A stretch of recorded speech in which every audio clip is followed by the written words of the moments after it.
Sir ఇక్కడ దాదాపుగా 130 గ్రామాలను ఇటీవల కాలంలో మున్సిపల్లో విలీనం చేయడం ద్వారా ఆ 130 గ్రామాల్లో ఉన్నటువంటి సర్పంచులు దాదాపుగా 1300 వార్డు సభ్యులు దాదాపు 80 మంది ఎంపీటీసీలు ఇవాళ రిజర్వేషన్ లేకుండా అర్హత కోల్పోయినటువంటి పరిస్థితి చూస్తా ఉన్నాం సార్.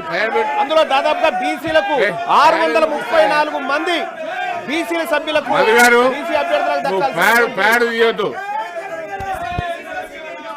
సో ఇట్లా బీసీలకు రిజర్వేషన్ అమలు కాక ముందుకే ఉన్న రిజర్వేషన్లు పోయినటువంటి పరిస్థితి ఈ మున్సిపాలిటీలో విలీనం ద్వారా జరిగింది అధ్యక్ష.